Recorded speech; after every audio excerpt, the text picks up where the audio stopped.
I should be so lucky, lucky, lucky, lucky. I should be so... Oh non.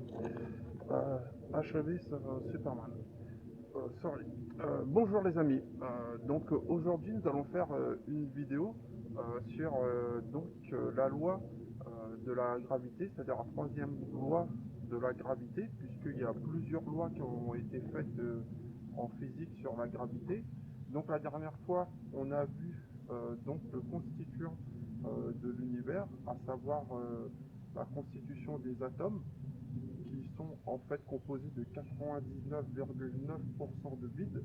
Donc je suis très surpris que cette vidéo a été vue par des gens et que par rapport aux attentes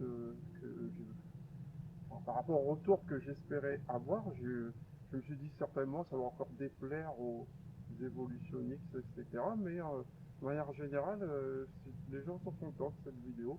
Donc je vais continuer sans trop enfoncer le clou sur le cercueil de cette théorie. Hein.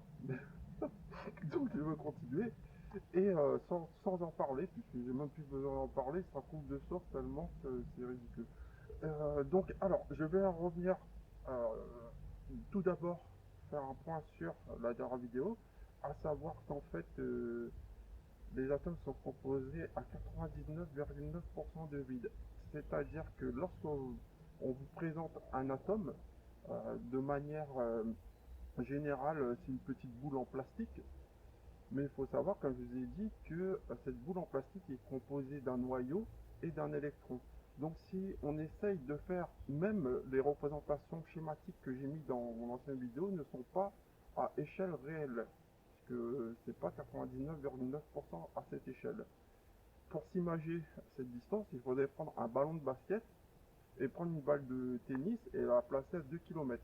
Donc c'est à peu près ce ratio si vous imaginez. Donc ça c'est juste un atome. Et même dans les étoiles à neutrons qui sont en fait les objets de l'univers les plus condensés, où les atomes se rapprochent, il n'y a pratiquement pas d'espace entre chaque atome, effectivement, mais l'atome lui-même est composé de vide. Même s'il est rapproché à un autre, il aura toujours 99,9% de vide. Donc, même cet objet hyper condensé où les forces sont très importantes, il y a quand même du vide à l'intérieur principalement. Donc c'est bien en rapport avec l'idée que l'univers est une sorte d'illusion, une illusion qui est très complexe, à savoir qu'en fait ça serait un hologramme. Bon, c'est un peu abusé de dire ça, c'est plus complexe que ça, puisque c'est vivant, c'est intelligent, c'est même paradoxal, j'en passe, c'est des meilleurs.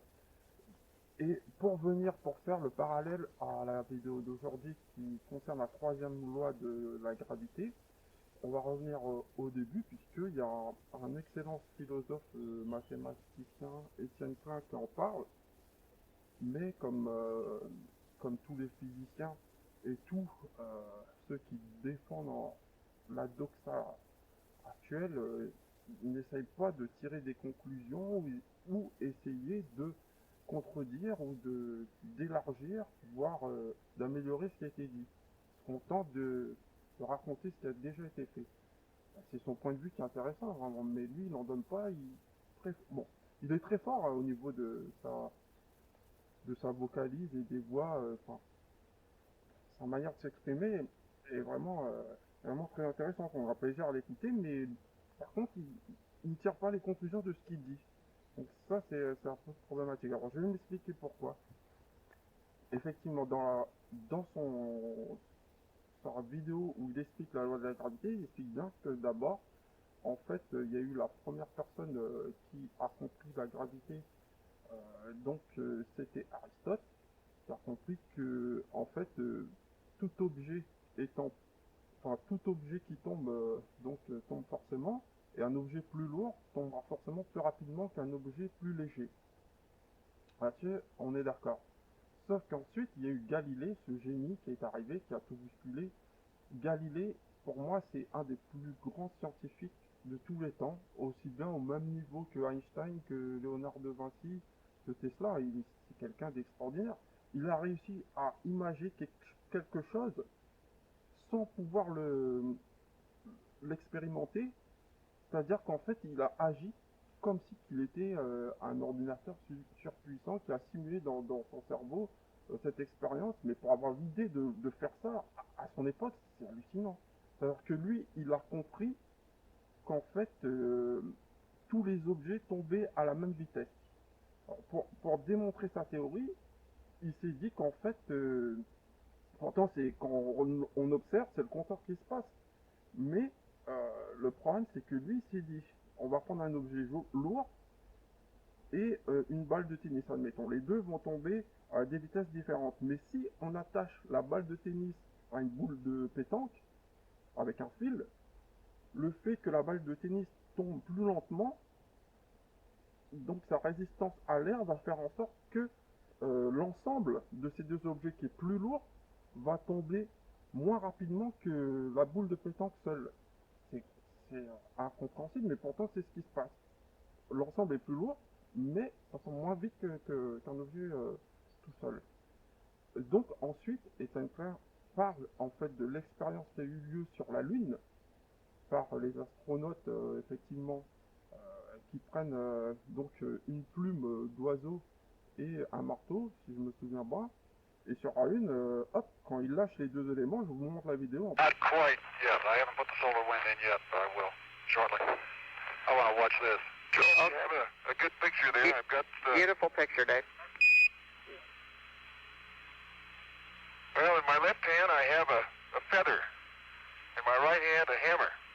And I guess one of the reasons we got here today was because of a gentleman named Galileo a long time ago who made a rather significant discovery about falling objects in gravity fields. And we thought that where would be a better place to confirm his findings than on the moon. And so we thought we'd try it here for you.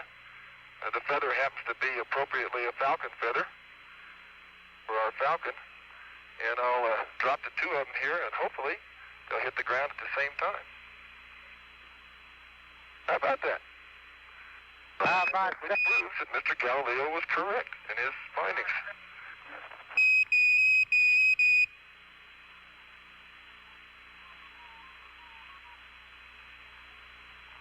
Superb.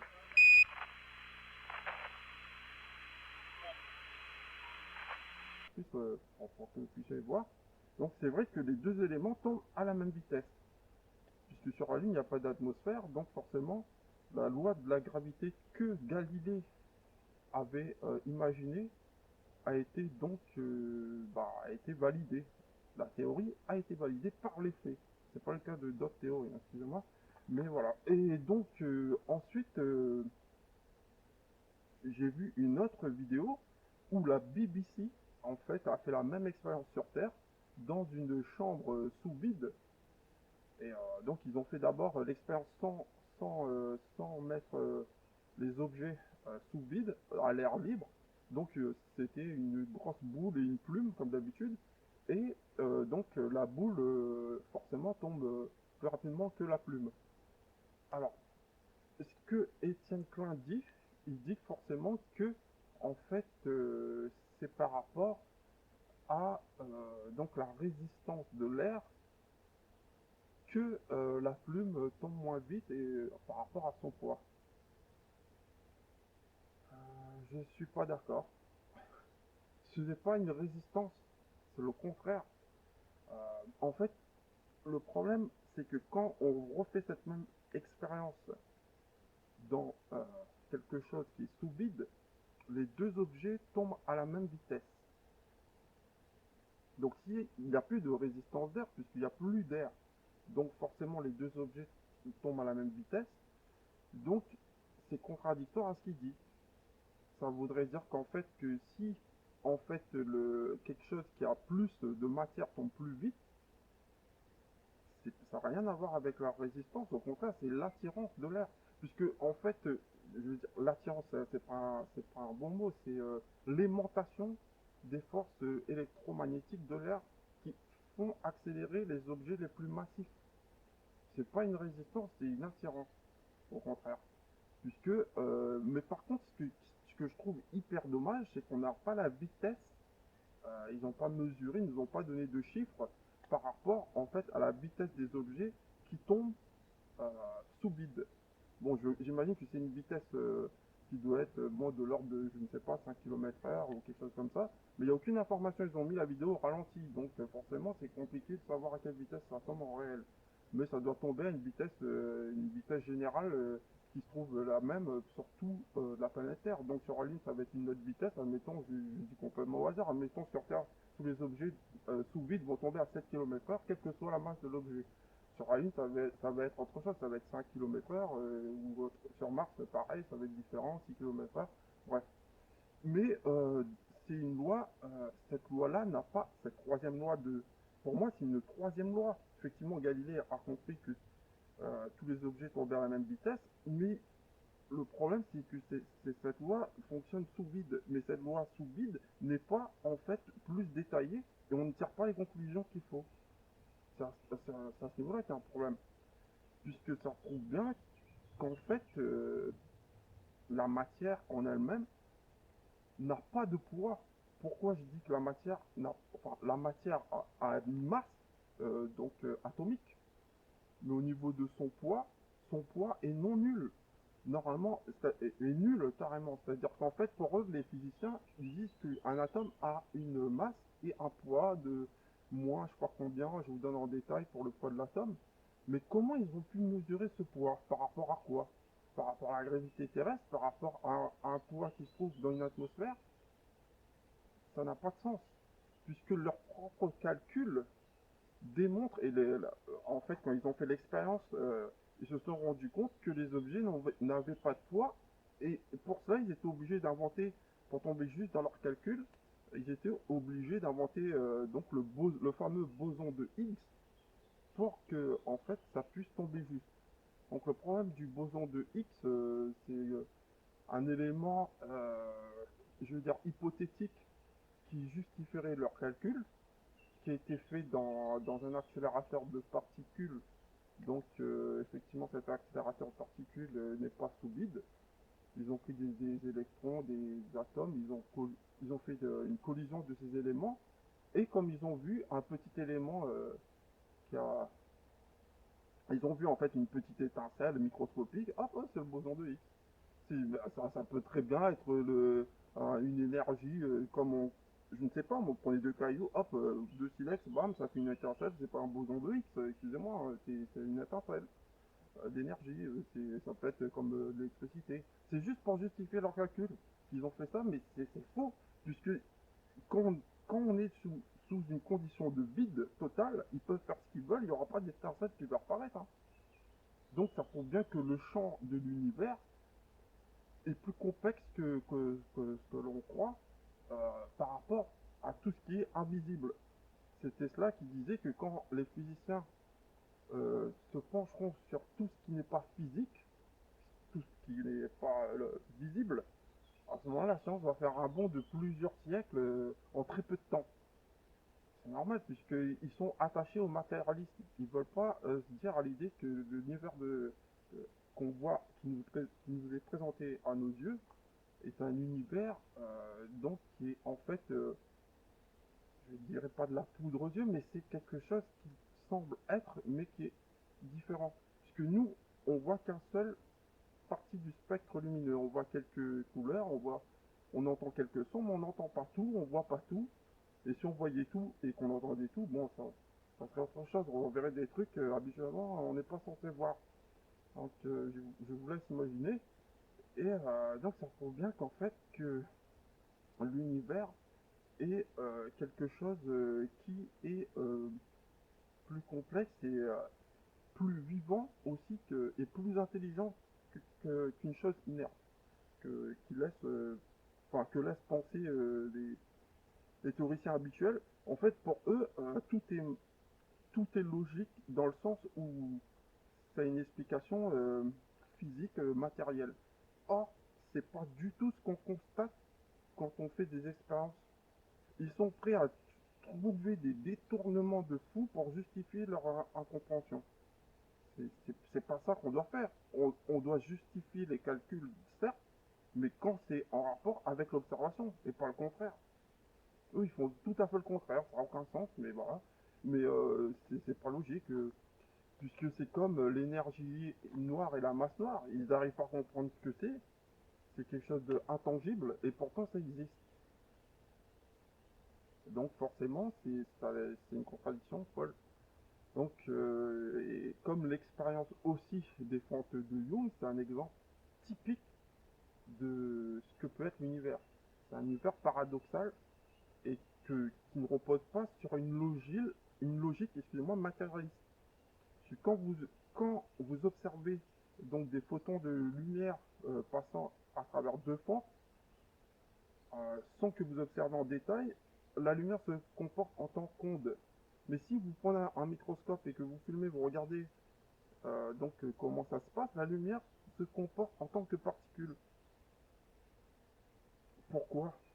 C'est quelque chose qui est incompréhensible. À chaque fois que la lumière se sent observée, elle change sa propriété initiale d'onde et elle se transforme en particule pour pas montrer comment elle est.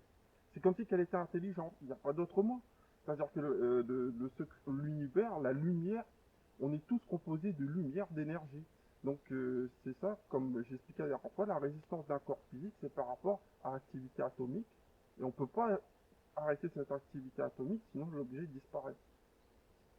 C'est pour ça que le zéro absolu, comme je l'ai dit la dernière fois, est impossible à atteindre dans notre univers, heureusement. Donc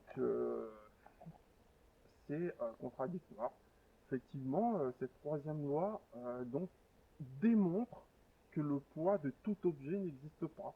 Il a une masse en fait atomique, mais c'est tout, puisque les quatre lois fondamentales de la physique, qui sont en fait la gravité, donc l'énergie atomique forte et l'énergie faible, et l'électromagnétisme.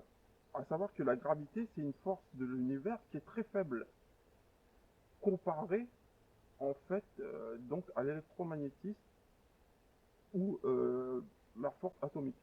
Puisque c'est l'électromagnétisme qui est une force qui est véritablement incomprise, ou pas, on n'a pas encore d'éléments pour en savoir plus, mais effectivement, par rapport à l'expansion de l'univers et son attitude en général, on se rend compte que ce n'est pas la force de la gravité qui est la plus forte, mais la force de répulsivité. Puisque l'univers s'expand de manière exponentielle à des vitesses qui dépassent la vitesse de la lumière en plus. Donc même Einstein s'était rendu compte que la gravité, la plus grande force d'une planète, ce n'est pas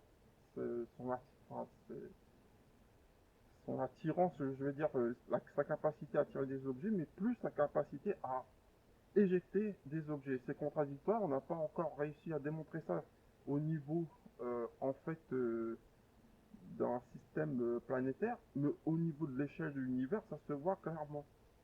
Donc c'est encore quelque chose d'incompris au niveau de la physique, mais on y travaille forcément avec les forces de matière noire et d'énergie noire. C'est pas pour simplifier le problème, au contraire, ça le complexifie.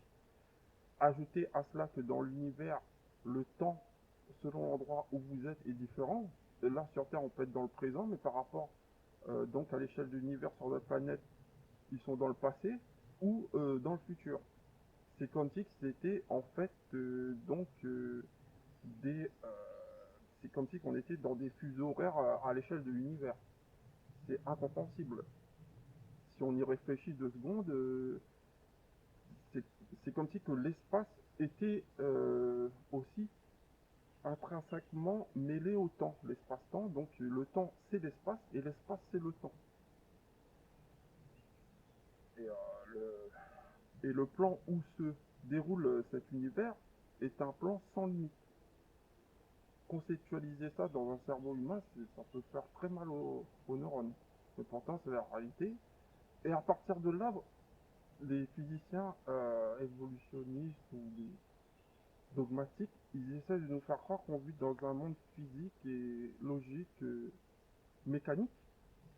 Ça me fait rigoler chez moi, puisqu'en fait, on vit dans un monde énergétique.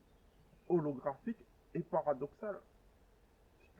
En fait, on doit se baser sur ce qu'on observe, puisque en fait, c'est l'observateur qui crée l'événement et pas l'événement qui crée l'observateur. Donc voilà, et aussi effectivement Newton, il avait compris en fait ce que Newton a fait par rapport à sa loi, sa deuxième loi. Donc lui, il a pu mettre sur écrit avec des calculs mathématiques pour justifier ce que Galilée avait conceptualisé. Il a dit lui-même qu'il s'est reposé sur des géants, c'est-à-dire bah, ces géants c'est qui? C'est Galilée et donc Aristote. C'est des esprits, enfin, pour moi, des esprits supérieurs de la science, puisque conceptualiser des trucs qu'on arrive à confirmer qu'aujourd'hui, c'est quelque chose de fort quand même. Moi, si vous imaginez comment ils ont pu trouver ça à leur époque, surtout que par rapport à Galilée, effectivement, lors de son procès par l'inquisition, lui, c'était quelqu'un qui avait compris à son époque que la Terre non seulement était ronde, mais qu'elle était sujette à tourner autour du Soleil. Donc l'héliocentrisme, c'est lui qui a trouvé ça. Mais c'est quelque chose de fou. Je n'explique pas, mais bon, pour moi, je suis impressionné par cette capacité à comprendre tout ça. Et Tesla, il a dit à Einstein que Einstein, lui, c'était le présent pour la physique, mais que lui, c'était le futur. À son époque, il lui a dit ça. Donc si, ça veut dire que effectivement que si on arrête de s'intéresser à tout ce qui est physique et mécanique, on pourra comprendre les lois de l'univers en s'intéressant à tout ce qui est énergétique, électrique et électromagnétique. Donc c'est tout que compose l'univers, puisque en fait la théorie des cordes démontre aussi que on n'est pas dans un univers mécanique, mais plus dans un univers holographique et qui n'a pas en fait les objets tels qu'on les voit en fait n'ont pas de particularité propre, c'est l'environnement dans lequel ils s'y trouvent qui leur donne leur particularité. C'est quelque chose de très bizarre, mais c'est comme ça.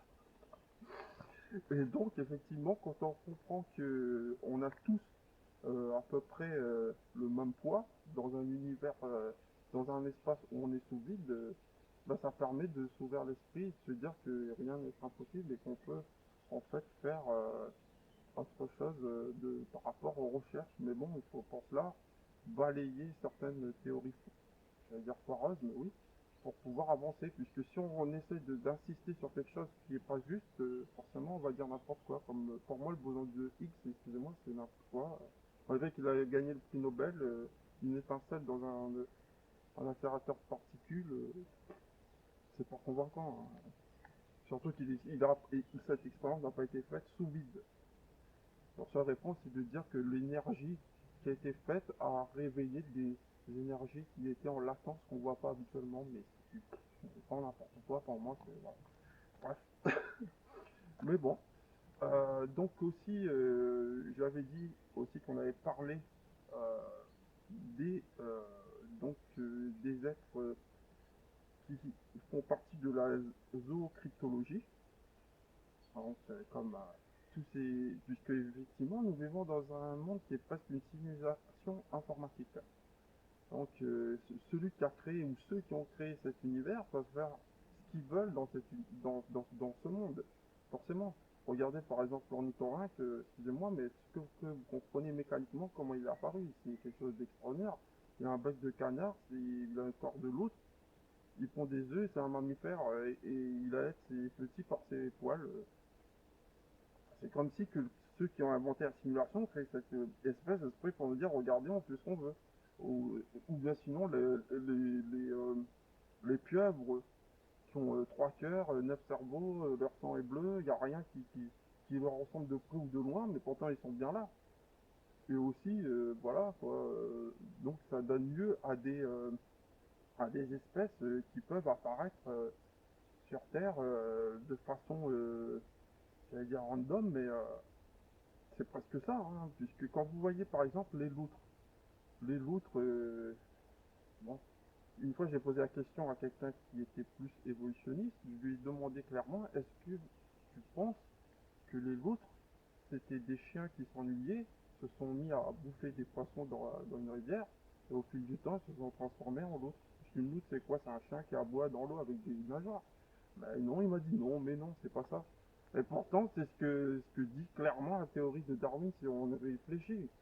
Mais ils veulent jamais donner d'exemples concrets qu'on leur met face à leur incompréhension, enfin je veux dire, à leur contradiction, mais non, c'est pas ça, c'est pas comme ça, etc. Ils arrivent pas à se poser, ils sont entre deux chaises comme ça. C'est normal, puisque c'est tellement débile leur truc, ça n'a pas de sens.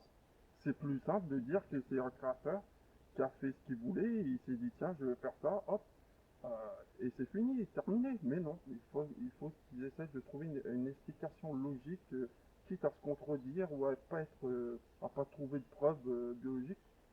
Bon, bref, je vais pas faire toute la vidéo là-dessus, parce que bon, je pourrais, mais c'est pas le sujet d'aujourd'hui, c'est la cryptozoologie. Euh, et donc la cryptozoologie, effectivement, pour faire un parallèle avec les Atari, donc on peut parler aussi des sirènes ou des êtres qui puissent être humanoïdes et mi-humanoïdes et mi-poissons qui peuvent vivre dans les océans. Donc forcément, il y a eu des reportages qui ont été faits par rapport à ces êtres, des scientifiques qui ont eu tous leurs travaux de détruits alors qu'ils avaient la preuve que ces êtres existent. C'est quand même bizarre. Pourquoi on détruit des travaux de personnes, des scientifiques renommés, par qu'un seul, plusieurs docteurs, des professeurs qui ont envie de travailler là-dessus, tout leur labo a été détruit, etc. Hop, emballé, c'est terminé. Voilà. Mais pourquoi? Parce que ça dérange la théorie officielle, simplement. De dire qu'il y a des êtres qui nous ressemblent, qui puissent vivre dans l'eau, c'est contradictoire à 100% à ce qu'on peut nous apprendre à l'école. Pourquoi? Parce qu'en fait, ces êtres qui existent, j'en suis persuadé, malgré que j'en ai jamais vu personnellement, mais ça m'étonnerait pas qu'ils existent. D'une part, on ne connaît pas 80% des espèces qu'il y a dans l'eau. Comment on peut dire noir sur blanc que cette espèce n'existe pas ou celle-là n'existe pas? Il faut rester humble. Quand on ne sait pas, on dit rien, ou on dit peut-être ou pas, mais on va pas dire clairement non. C'est comme le mégalodon, c'est pareil, ils disent que ça n'existe pas, alors qu'on fouille un peu sur certaines plages, à même pas quelques centimètres, on trouve une dent directement de cet animal. Bon, alors après, bien sûr, ça fait peur qu'il est énorme et tout, mais bon, il va pas s'attaquer à nous, personnellement. Il va nous voir, pour lui, il rigole, tellement qu'on est petit pour apporter son estomac, ça l'intéresse même pas de nous bouffer. Donc, puisque lui, ses proies principales, c'est en fait les cétacés, les baleines géantes, c'est ça qui l'intéresse, c'est tout. Donc, et en plus, les requins n'attaquent que de nuit, c'est pour ça qu'observer ce genre d'animal qui a des millions d'années d'expérience, il va pas se faire opérer par un petit bateau de croisière, c'est normal, il sait comment faire. Hein. Tous les espèces de requins, ils sont en mode chasse la nuit. C'est à partir de là qu'ils font leur truc.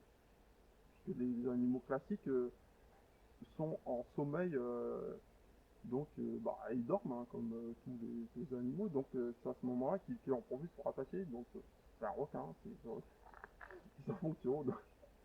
Et je suis presque persuadé que le mégalodon existe toujours, vu qu'on a découvert d'autres espèces de ce genre d'animal au Groenland, le mégamouse, donc le requin du Groenland, on vient de le découvrir il n'y a pas longtemps, pourtant il fait 7 mètres de long, hein, il est pas petit, hein, et on l'a découvert il y a quelques années en arrière. Donc ça m'étonnerait pas. Et tous les gens qui ont observé des requins de cette taille, seulement le problème c'est qu'aujourd'hui l'information va tellement vite sur internet qu'il y a des gens qui sont prêts à faire des fake vidéos, des vidéos truquées ou des fausses images pour pouvoir décrédibiliser le phénomène. Donc c'est pris à la dérision, c'est pas trop sérieux, etc. Donc ça nuit à la véritable en fait découverte d'un tel animal, alors qu'il serait peut-être potentiellement toujours là. Hein. C'est ce que je pense. Bon bref, effectivement, en parlant des animaux mythiques, donc il y a aussi le dragon. Alors c'est pareil, le dragon, pourtant on peut trouver des petits spécimens d'animal qui ressemble à 2 gouttes d'eau, à des dragons par exemple en Chine, ils ont trouvé dans certains lacs des animaux qui ressemblent à 2 gouttes d'eau, à ce qu'on voit comme animal dans leur fête où ils font le nouvel an chinois, c'est exactement la même chose qu'ils ont trouvé. Mais pourtant ils vont pas dire officiellement ah ça y est on a trouvé un petit dragon, non. Ils vont pas le dire, pourquoi ça les dérange? Puisqu'en fait tout ce qui est fantastique, tout ce qui est en fait magique, tout ce qui est contradictoire à la doxa, c'est il faut le cacher tout de suite. Donc tout pourquoi? Parce qu'en fait c'est pour vous mettre dans une prison mentale et vous enlever des capacités de réflexion et en fait de penser différemment et de débloquer certaines capacités que vous pouvez avoir, comme par exemple avoir accès aux connaissances de l'univers qui se trouvent dans un champ quantique en guillemets qui vous permet de comprendre certains trucs ou certaines choses que vous n'avez même pas idée que vous puissiez faire ça que si vous restez dans ce cadre-là. Donc forcément, ils veulent pas que vous sachiez par exemple qu'il y a eu des géants. Pourquoi? Parce que les géants, c'est complètement contraire à cette folle théorie. Encore une fois, de dire quelque chose qui était plus grand, qui existait avant nous, qui était comme nous, bah, ça met en l'air directement cette théorie, ça la balaye de direct. Pourtant, dans les faits, on constate que tous les ancêtres des animaux actuels, absolument tous, hein, ils étaient plus grands. Au départ, la libellule était plus grande, le rhinocéros était plus grand, l'éléphant était plus grand, tous ils étaient plus grands, les loups ils étaient plus grands. Pourquoi au départ ils sont déjà direct plus grands et qui diminuent au fur et à mesure? Il y a quelque chose qui va pas. C'est pas une évolution, c'est une dégression ou une adaptation à son environnement selon les conditions climatiques. Mais le fait est qu'au départ, ils étaient plus grands. Ça c'est indéniable. Donc il y a un problème, c'est comme tous les tigres ou les lions. Hein. L'ancêtre de tous les tigres et des lions, c'était des lions des cavernes et des tigres dans le sable, qui étaient carrément monstrueux. Hein. Ils n'étaient pas de la même taille que ceux qu'on a aujourd'hui. Hein. C'était des monstres, enfin des énormes prédateurs. Ils étaient plus grands au départ. Pourquoi? Bah on ne sait pas. C'est le choix de ceux qui ont créé, hein, ou qui les ont implantés sur Terre. Puisque certaines autres espèces, effectivement, comme par exemple tout ce qui touche aux êtres de la nature, bon là c'est un peu féerique, effectivement, c'est tellement féerique que c'est fait à la dérision, mais ça ne m'étonnerait pas que ces êtres existent vraiment et que certaines personnes arrivent à les voir parce que en fait ils sont dans une dimension qui est proche de la nôtre que notre spectre lumineux n'arrive pas à voir en temps normal. Mais ça ne veut pas dire forcément qu'ils n'existent pas. Donc aussi par exemple, donc pour en revenir en fait aux simulations informatiques aujourd'hui, on est capable de créer un univers total complet dans un ordinateur avec des PNJ et tout ça. Donc vous connaissez le jeu par exemple No Man's Sky, qui est un jeu techniquement c'est hallucinant de faire tenir un univers sur un CD. Pourtant ils y sont parvenus et que les planètes sont gérées par les serveurs et donc effectivement il y a une infinité de planètes où il y a des êtres qui s'y trouvent et qui sont générés aléatoirement. Donc, alors, attendez, excusez-moi, il y a une voiture qui arrive. Donc, alors je vous disais qu'en fait dans No Man's Sky, effectivement, il y a des animaux qui sont créés donc aléatoirement euh, par le programme informatique sur telle ou telle planète. Donc ces animaux potentiellement ils existent. Donc quand vous arrivez sur cette planète, ils sont générés. Donc là actuellement c'est comme si dans notre univers ça serait pareil. Il y aurait des planètes où potentiellement il y aurait des êtres. Et quand vous y arriverez, donc l'observateur crée l'événement encore une fois. Donc effectivement, et ça se confirme dans ce jeu.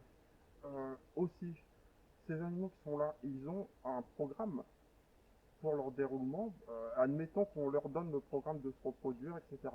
Est-ce qu'ils vont se transformer en un écureuil ou un oiseau ou autre chose si c'est pas inscrit dans leur programme? Non.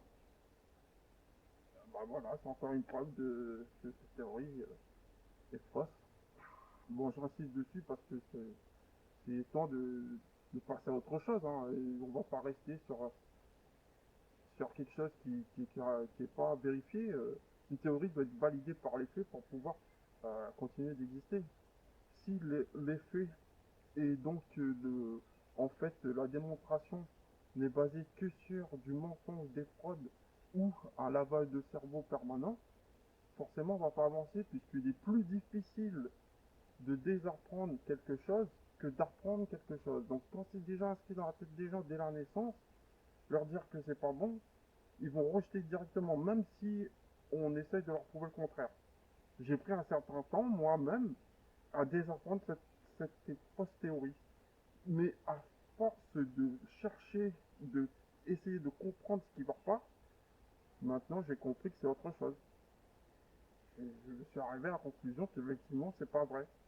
C'est que du bourrage de crâne intensif, on vous met des images de synthèse, de trucs qui se transforment en je sais pas quoi, alors que toutes ces espèces qui vous montrent sur toute la chaîne de l'évolution, que ce soit le premier, la soupe probiotique, la bactérie, la souris, le poisson, le machin, le ceci, le cela, tous, ils existent en ce moment toujours. Et aucun, on arrive à avoir la preuve qu'ils se transforment en autre chose. Et vont vous dire, mais non, ça prend des millions d'années. Prouve-le que ça prend des millions d'années. Démontre. Il n'y a rien.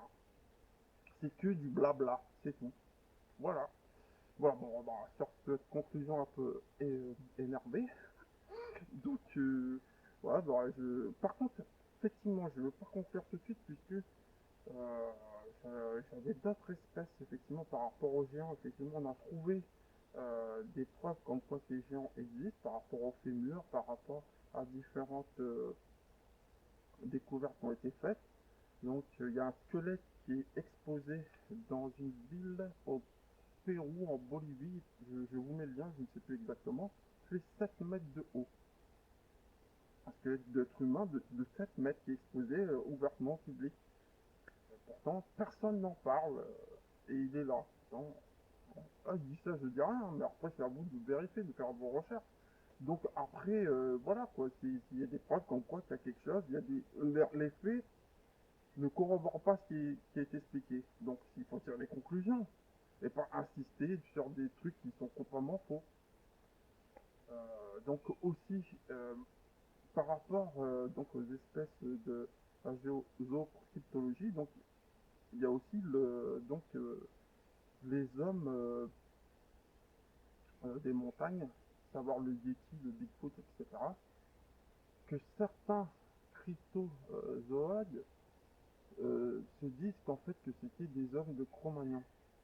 Je suis totalement pas d'accord avec eux. Pourquoi? Parce qu'en fait, ces hommes-là sont très différents de nous. Ils n'ont pas du tout la même morphologie au niveau du ratio, au niveau des proportions.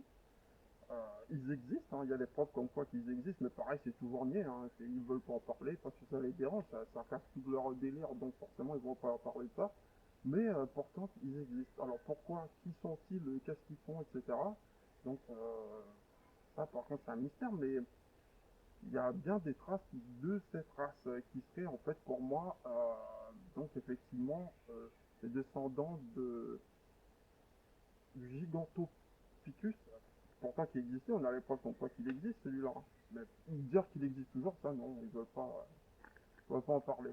Pourquoi? Bon, je ne sais pas, ils sont débiles, hein, il n'y a pas d'autre mot, excusez-moi, mais c'est chiant, mais c'est... Pardon, je vais rester poli. Effectivement, aussi par rapport à mon costume, encore une fois, j'ai toujours souvent des remarques, etc. Donc pourquoi je mets ce costume et pas un costume classique que je ne m'habillerai pas comme tout le monde? D'une part, c'est parce qu'en fait, quand je mets ce costume, ça me force à pas dérailler. Vous voyez, par exemple, si j'essaye d'aller un peu dans des explications où je suis énervé, ça m'empêche de dire des gros mots, ou d'être un peu injurieux, ou d'être un peu trop salace, etc. C'est pour garder une certaine ligne. Pourtant, c'est pas l'envie des fois qui me remonte, mais au contraire, ça me permet de rester dans les clous. Mais après, si effectivement, par exemple, admettons que je ferai un débat avec une autre personne, je veux dire de manière plus officielle, pas comme ce premier débat bon, que j'ai remporté au la main, vu que l'autre s'est débiné, bon, je ne peux pas insister encore là-dessus. Admettons que j'essaie de débattre contre une autre personne, comme le docteur Blanchier, par exemple, sur la pandémie actuelle, mais je m'habillerai pas comme ça. Par contre, quel plaisir j'aurais à le démonter. Mais j'aurais pas été, en fait, comme, je sais plus comment il s'appelle, le youtubeur, parce qu'il y a eu un débat euh, par rapport à ça euh, chez Maître Divisio. Donc, il y avait je sais plus comment il s'appelle, l'autre qui était son contradicteur. Pourtant que, enfin, je crois qu'il s'appelle, je connais pas, excusez-moi si je me trompe, mais Abdel Karim, enfin, je me rappelle plus comment il s'appelle, bref. Mais, ce youtubeur, en temps normal, quand on le regarde sur ses vidéos, il est d'une puissance, d'une, comment dire, d'une pertinence dans ses propos. Mais là, je l'ai trouvé complètement, mais mou, mais complètement intimidé presque par la personne qui était en face de lui. Bon, il lui a fait quelques piques, mais c'était une pique qu'il lui a fait par rapport donc aux recherches qui ont été faites sur l'hydroxychloroquine. Effectivement, il y a 300 recherches qui prouvent que c'est vrai. Il doit balancer ça alors qu'il disait que des recherches sur tel ou tel truc, bon, c'était un parallèle. Et hop, c'est tout ce qu'il a pu faire pendant 45 minutes de débat, alors qu'il avait tellement de trucs pour lui démontrer que pourtant dans ses anciennes vidéos, bon bref, je ne vais pas refaire ce qui a été dit, mais voilà, par contre, ça aurait été moi, je peux vous dire que j'aurais pas eu besoin d'un téléphone portable pour parler avec lui, hein, ni de notes, mais qu'est-ce que je l'aurais remis à sa place directement, hein. Regardez par exemple, là actuellement, il y a du soleil, c'est l'été, c'est de la vitamine D gratuite pour tout le monde, qui est pas contrôlée par, à moins d'être un vampire, d'avoir peur du soleil, de se cacher. Là, on peut pas dire au soleil, non, ne nous donne pas de la vitamine D, hein. Là, il va vous donner normal. Et le soleil, en plus, ça détruit donc la membrane des virus. Alors, en plus, quand je vois des gens qui sont en plein soleil avec un masque, ça me fait rigoler. Comment c'est vraiment, on a atteint un niveau de, bon, je vais pas dire, bah, un niveau d'incompréhension qui dépasse l'entendement, hein. Ils ont oublié que voilà quoi, comment ça se déroule dans la nature, c'est bizarre quand même. Donc effectivement le soleil c'est tout ce qu'il y a de mieux pour la santé, le sport c'est le meilleur médicament au monde, quelqu'un qui a une bonne hygiène plus qu'il fait du sport, il tombera jamais malade, hein. Moi ça va faire plus de 15 ans que j'ai pas avalé un médicament quel qu'il soit, hein. J'ai pas besoin de rien, je suis immunisé contre leurs bêtises et aussi contre le virus, puisque forcément j'ai un moment donné ou un autre j'ai été en contact avec ce virus. C'est sûr que mon corps a dû être en contact avec, mais je suis immunisé. Qu'est-ce que c'est un vaccin? C'est immuniser le corps contre tel ou tel truc. Si vous êtes déjà immunisé, pourquoi vous allez vous vacciner? Ça ne sert strictement à rien. Si ce n'est jouer à la roulette russe pour les effets secondaires. C'est tout ce que vous avez gagné d'accord. Mais par contre, si vous êtes immunisé contre quelque chose qui en fait est déjà passé par vous, bah, c'est fini. Si vous gardez toujours cette même hygiène de vie, que vous êtes toujours joyeux et que vous n'êtes pas anxieux ou stressé, il ne va rien vous arriver du tout, c'est sûr. Bah, moi-même, j'allais dire que je suis la preuve vivante, oui, effectivement. Je tombe jamais malade, voilà, je prends jamais de médicaments, je suis très bien comme ça et j'ai pas envie qu'on me force à faire un truc que j'ai pas envie, qui au contraire risque de me mettre en danger. Après, c'est au choix de chacun, mais voilà, quoi, qu'on me prouve que j'ai tort. Je serai en face de lui, mais qu'est-ce que je l'aurais. Oh là là. Bah, d'ailleurs, s'il entend cette vidéo, s'il veut débattre avec moi, c'est quand il veut, hein. On peut parler de Darwin, de cette pandémie, y a pas de problème. Mais je peux vous dire que je veux pas être aussi doux que l'autre, hein. Ça, par contre, il faut qu'il le sache et qu'il risque de le regretter. Donc voilà. Donc effectivement, puisque on sait maintenant que les personnes qui sont immunisées ne sont pas des porteurs du virus. C'est dans les courriers du docteur Fauci, lui-même il le dit, mais bien sûr les médias vont pas vous le dire, hein. Une personne qui est asymptomatique ou une personne qui a été malade et ensuite qui a guéri, ces personnes-là ne peuvent plus porter le virus. Pourquoi? Parce qu'ils ont les anticorps, que dès que le virus se pointe, il se fait défoncer tout de suite. Donc, forcément, ils peuvent pas porter quelque chose qui reste pas sur eux. Ils sont immunisés. Comme, bah, il faut être immunisé aussi contre certaines bêtises qu'on entend tous les jours. Voilà. Donc sur cette note humoristique un peu tendancieuse, bah, je vous dis à plus tard pour des prochaines vidéos. Donc je vais essayer de faire une vidéo un peu plus complète sur en fait la cryptozoologie, puisque là j'ai survolé le problème, mais je ne vais pas parler de tout ce qui peut apparaître dans ce domaine. Il y a tellement de trucs, effectivement, euh, juste en quelques minutes, on ne peut pas en parler. Donc je ferai quelque chose de plus posé, de plus tranquille là-dessus, sans être autant énervé, puisque effectivement, quand on vous empêche de respirer pendant toute la journée, ça a tendance à vous énerver, hein. Moi j'ai besoin d'air, j'ai besoin d'oxygène, mon corps c'est comme une voiture, elle a besoin d'un ratio d'air pour pouvoir bien fonctionner, hein. Vous mettez un cas sur la voiture au niveau de son aération, le moteur il explose, hein. Ça, c'est pareil pour un être humain. À un moment donné, il faut arrêter des bêtises, hein. Voilà. Donc sur ce, je vous dis à bientôt pour des prochaines aventures. Ciao ciao.